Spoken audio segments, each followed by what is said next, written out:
Study all video में आप सभी का तो स्वागत है दोस्तों।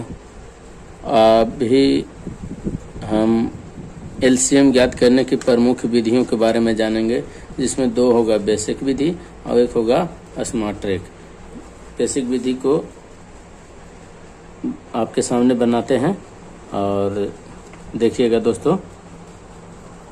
20 को भाग विधि के द्वारा इसमें जिस भी अंक से हम भाग लगाते हैं, ये ध्यान रहे कि कम से कम मिनिमम 2 अंकों में, कोई भी 2 अंकों में विभाजित कर सके। यहाँ इस बात का भी ध्यान रखें कि अधिकतम बड़ी से बड़ी संख्या से भाग लगा, जो ज़्यादा प्रोसेस भाग विधि करने की प्रोसेस ना करना पड़े। यहाँ मैक्सिमम 4 से लगाते हैं तो 5 बार में 20, 9 बार में 36 और 10 बार में 40 और 20 बार में 80। फिर दोबारा लगाते हैं 5 से 1 बार, 9 में नहीं लगेगा, 10 के 10 उतार देंगे 2 टाइम में, और ये हो गया 5 के 20 4 बार में। अब देखिए दोस्तों, केवल 2 और 4 में लग सकता है, बाकी और कोई अंक में नहीं, यानी 2 से ही।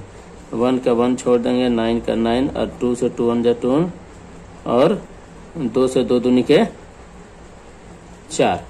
अब इन सभी अंकों को आपस में गुना करेंगे, लिखेंगे एलसीएम बराबर, एलसीएम को हिंदी में बोलते हैं दोस्तों लसा, यानी लघुत्तम समापवर्त। क्या? लघुत्तम समापवर्त। और इसको बोलते हैं लीएस्ट कॉमन मल्टीपल, लीएस्ट कॉमन मल्टीपल। अब इसे हम गुना करेंगे 4 गुने 5 गुने 2 गुने 9 गुने 2। एक को शामिल नहीं किए, शामिल करने से कोई फायदा नहीं है। 4 5 20, 20 दूनी 40 और 9 दूनी 18, यानी 720। दूसरा गुणनखंड विधि है दोस्तों, कि गुणनखंड विधि में हम एक एक करके इसे फैक्टर करते हैं। जैसे 20 को फैक्टर करना है तो यहाँ पर देखिए दोस्तों, 20 को एक तरीके से 20 ऐसे लिख दिए। 20 को नॉर्मली तोड़ेंगे तो 5 चौके 20 या 10 दूनी 20, जैसे भी लिखिए। तब 5 को तो तोड़ नहीं सकते हैं, 4 को तोड़ सकते हैं, 2 गुने 2। अब देखिए इनका फैक्टर हो गया 5 गुने 2 गुने 2, 5 गुने 2 गुने 2। 36 को तोड़ेंगे 36, तो 9 चौके 36, 9 गुने 4, 9 को तोड़ेंगे 2 बार, 3 गुने 3, 4 को तोड़ेंगे 2 टाइम, यानी 2 गुने 2, यानी 3 गुने 3 गुने 2 गुने 2, यानी 3 गुने 3 गुने 2 गुने 2। इस प्रकार 80 को तोड़ेंगे 40 को तोड़ेंगे तो 10 चौके 40, तो 10 को तोड़ेंगे तो हो गया 2 5 जा 10, और 4 को तोड़ेंगे तो 2 गुने 2। इसके बाद 80 को तो 10 88, तो 2 गुने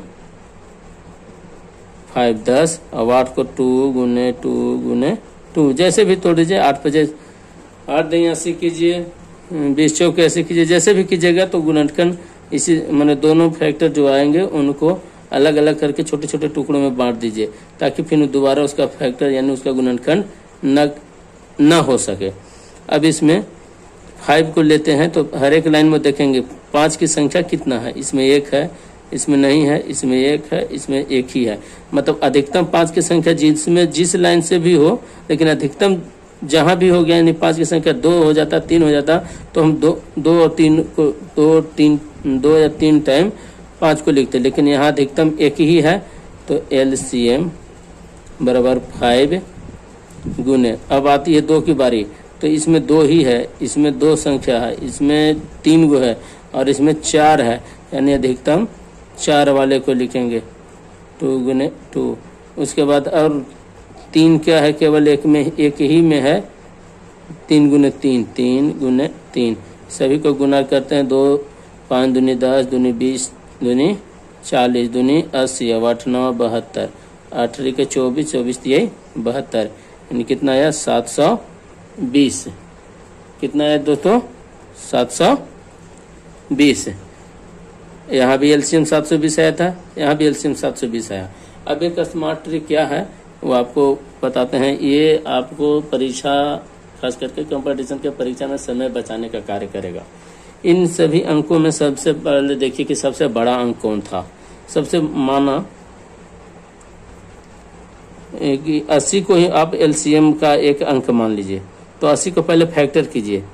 तो 80 का फैक्टर कितना था, यहाँ से हम उठा लेते हैं। 2 गुने 2 गुने 2 गुने 2, 2 दूनी 4 दूनी 8, 8 दूनी 16, 16 पचे 80। अब उसके बाद हम अगला अंक 40 को देखेंगे, 40 इसमें मौजूद है कि नहीं। तो 2 दूनी 4 दूनी 8, 8 पचे 40 मौजूद है, मतलब 40 का इसमें कोई ऐसा अंक नहीं है जो अलग से इंक्लूड करना पड़े। 36 का देखेंगे, 36 का 9 चौके 36 होता है, तो 2 दूनी 4, लेकिन 9 की उपस्थिति इसमें नहीं है, तो 9 का इंक्लूड करना पड़ेगा, 3 गुने 3। उसके बाद 20 आता है, 20 का तो है ही, 2 दूनी 4, 4 पचे 20। अब इन्हीं अंकों को केवल गुना करना है। 2 दूनी 4 दूनी 8 दूनी 16, 16 पचे 80, 8 9 72, 720। ये दोस्तों समय बचाने का कार्य करेगा, लेकिन बेसिक मेथड ये है जो आपको सामान्य कक्षाओं में पढ़ाई जाती है। तो उम्मीद है कि आपका मेथड या ट्रिक बेसिक जानना भी जरूरी था। हमने स्मार्टली तरीके से तीनों को बताया, भाग विधि, गुणनखंड विधि और स्मार्ट ट्रिक से, जिसमें स्मार्ट ट्रिक सामान्यतः कंपटीशन के लिए बेटर होगा। और इस प्रकार हमारे चैनल स्टडी और वीडियो को यथासंभव सपोर्ट करने का कोशिश कीजिएगा। उम्मीद है कि हमारे द्वारा बनाया गया वीडियो आपको हेल्पफुल साबित हो, और यदि कोई कमियां हो उसको भी आप कमेंट के माध्यम से सूचित करते रहिए। और हम अपना तरफ से जो प्रयास होगा कि मैथ के साथ फ्रेंडली कैसे बना जाए, वो करने की कोशिश जारी रखेंगे। धन्यवाद दोस्तों।